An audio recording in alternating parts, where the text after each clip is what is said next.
I'm Insomniac, and this is the Deep Blue Nato Diver 300.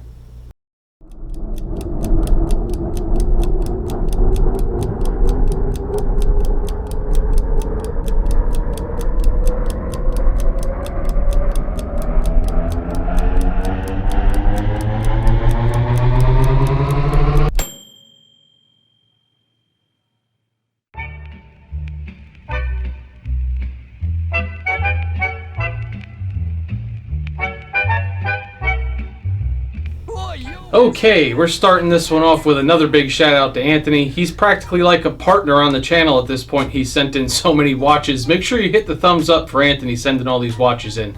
Really cool stuff. If you have anything you'd like to see reviewed on the channel, email me at shoulditimethis@gmail.com. I will let you know where to send the watches. They'll be reviewed, insured, and sent back. And before we get started, please make sure that you hit that subscribe button, hit the notification bell. I have a lot of new watch reviews coming very soon that I don't want you to miss. Alright, let's get into the watch.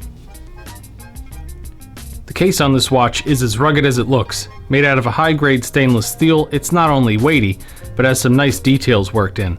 First of all, let's start with some proper dive watch features. A screw-down case back, a screw-down crown with a nicely shaped crown guard, a 120-click unidirectional bezel, and a feature that for some reason Deep Blue doesn't mention at all for this piece on their site, a helium escape valve. The shape of the case is nice too. Overall, it's your basic rounded dive watch style case, but look closer and you'll see these really well done compound curves on either side of the crown guard. Give you a closer look here.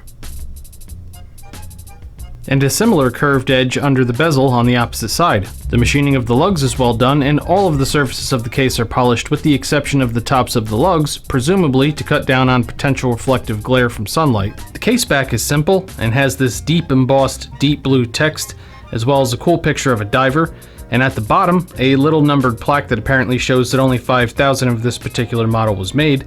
I think that's what it means. It doesn't mention that on the website either. The crown is large and grippy and has a nice engraving of the Deep Blue logo on the face. Last but not least, you have the bezel, which is another point in the box for proper dive watch functionality. As I said earlier, 120 clicks, unidirectional, but there's more. There's a Lume marker at the 12 o'clock position. The bezel edge has a great grip to it, and it's really easy to turn, yet really stable when set in place in any position you place it, with no play or wiggle in the mechanism whatsoever. The bezel action really is excellent. And I don't dive, but based on everything I'm seeing here, I'm guessing this would be easy to manipulate even with gloves on, and would be stable enough to stay in place during the dive. So it's a good looking case with a lot of solid, usable, proper dive watch features. The dial on this watch is everything you need in a dive watch, and almost nothing you don't. The almost being the couple of creature comforts they added for daily use, which are your day and date indicators at 3 o'clock. The base of the dial is a deep blue, no pun intended, with a subtle sunburst effect to it. You have an angled chapter ring at the outer edge of the dial with a printed white minute track, which contrasts perfectly against the blue backdrop. Your hour markers are basic shapes, circles, stadiums, yes, that's what those round-sided rectangles are called, and a triangle. All done with polished borders and large lume fillings. Under the 12 o'clock index, you have the Deep Blue logo and text printed on the dial in white, as well as Divers 300 meters in automatic printed on the dial in orange above the 6 o'clock index. The earlier mentioned day and date indicators are at the 3 o'clock position, black numeral on a white disc, which balances well with the large lume-filled marker on the opposite side of the dial. Last but not least, you have the hands, which are all a perfect length for this dial. They're all lume-filled, shaped perfectly to be able to easily differentiate one hand from the other on a dive, and the borders of those hands have a quality polish to them. So not a lot of fuss here, just a clean, simple dive watch dial, and overall, well done. You have two usable complications on this watch, a day indicator and a date indicator. Both of them are simple and easy to read, and obviously those are both useful functions. The only other thing worth mentioning here is an aesthetic issue, which I won't subtract points for because it doesn't make either function less usable, but the numerals on the date disc are off center in the direction of the right side of the dial, and the 3-character day indicator is usually slightly crooked in the window. Again, not a big deal, but if you have a touch of OCD, that might drive you a little bit crazy. The lume on this watch is very good. Another check in the box for proper dive watch. All of the hour markers and hands have generous amounts of lume filling, although the counterbalance on the second hand is where the lume is located for that hand. That's a little bit backwards, but I'll let it slide. And you have a lume marker in the bezel, which, as you can see here, is a slightly different color than the lume on the dial, a useful detail for easily being able to tell where your bezel marker is set in the dark. Now, interestingly enough, this really isn't one of the brighter lume fillings I've come across, but once it's charged, it all glows evenly and lasts fairly long, so you do have a usable lume situation on this piece. Time at a glance on this watch is excellent.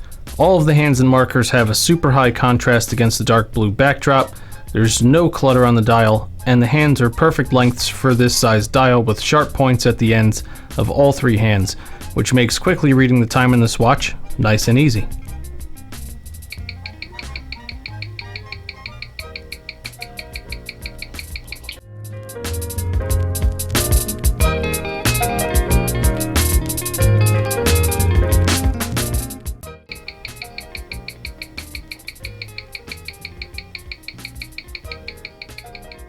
This watch comes on an 8.5-inch nylon NATO strap, which I don't love, but again, I don't dive.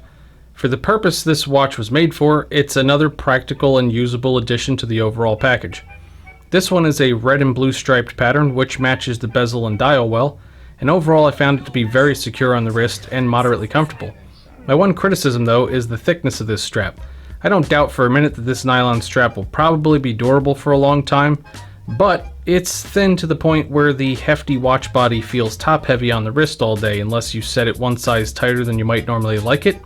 And before you say that's how all NATO straps are, go back and look at the strap that came with the Bertucci Field watch that I recently reviewed. That strap was probably twice as thick as this one and felt a lot more sturdy and comfortable. Overall though, this strap is durable, looks the part with this watch, and would work perfectly on a dive, so well done. Last but not least, we have value, and here's where I'm really blown away. If you've been watching this channel for a little while, you've seen me review tons of cheap dive watches, none of them with the credentials of this watch, credentials or specs or however you want to look at it, and a lot of them cost more than this. This is a solid, durable, well-made watch with 300 meters of water resistance, all of the proper dive watch features that I went through earlier in this review, well thought out ergonomics, a helium escape valve, a workhorse Seiko automatic movement, and these appear to be selling for about $139. I actually had to go and click through a few websites to see if that was either a mistake or if maybe I was just looking at it on a website that was having some big blowout deal. But no, the suggested retail price of this watch is about $249, which that's not bad either for what you're getting here, but they sell for about $139. Even if you're just looking for what a lot of watch people refer to as a desk diver, meaning a watch that looks like a dive watch, but you're never actually going to dive in it, even then, this is a great value for that money. Add back in the fact that this watch actually appears to have the right specs to actually be able to dive with, and it's a steal at that price. I was actually really surprised at what this watch cost. If you have one of these or a similar watch or anything from Deep Blue, please leave comments down below, let everybody else know what you think of yours. And yeah, that's it. Hope you enjoyed this review. Like I said earlier, I have a lot of reviews coming, so make sure you're subscribed and you keep watching. And that's it. I'll see you all next time.